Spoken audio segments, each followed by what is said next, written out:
제 이름은 예나예요. 안녕하세요. Actually, my English name isn't Yena. Yena is my Korean name. And that's definitely unusual as far as I'm aware. Westerners don't typically have Korean names, even if they live in Korea, let alone someone who doesn't. But I do, so here's how and why I got it and why my channel is called Yena.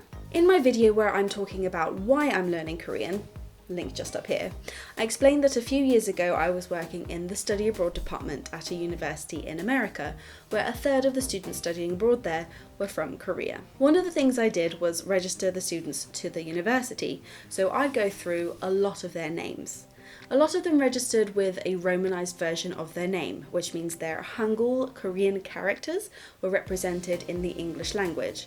So Jiun becomes Jiun. Others had an entirely different name, and one which was typically Western, like Sam, Tom, Rebecca, Jenny.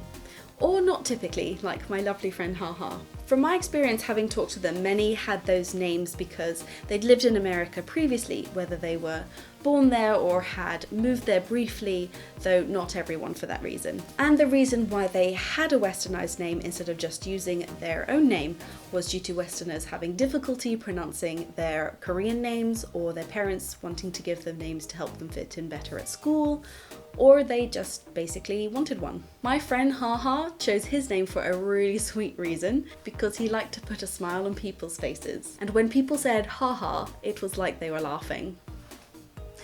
He said the other reason was because he didn't like his Korean name because it was actually more of a girl's name. So while I was there, I studied Korean for a semester, and one of our tasks was to pick a Korean name. I was going through all kinds of options, like trying to translate my name into origins and see what the word was in Korean and see if it sounded nice. It didn't. And I looked at actresses and singers to see if I liked their names, all kinds of things. And one day I was sitting in my office and Haha comes strolling in, plonks himself down on a seat in front of me just for a chat. And I was explaining to him that I was trying to pick a Korean name for a class. And he thought for a second and said something that made a huge amount of sense, right? He said I should choose a name that sounded similar to mine, because if someone were to try and get my attention using that name, if it's similar, I will probably turn around.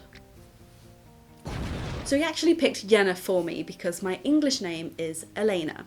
Yena, Elena is close enough. I also really liked it because on the whole, a lot of the Korean students did struggle a bit with my name because of the L sound and also the middle A sound. Even when I lived with my friend Jiun in Australia, she also struggled with my name because she would call me Erena because the Korean alphabet has R and L represented by the same character.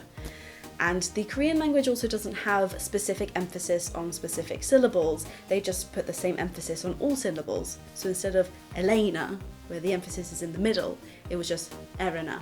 So when I was setting up this channel, it seemed like a bit of a no-brainer to just use the Korean name that had been given to me as part of it. So now I'm Yena. Hope that was a good enough explanation of how it all came about. Do subscribe to my channel if you can. 고마워요. 안녕.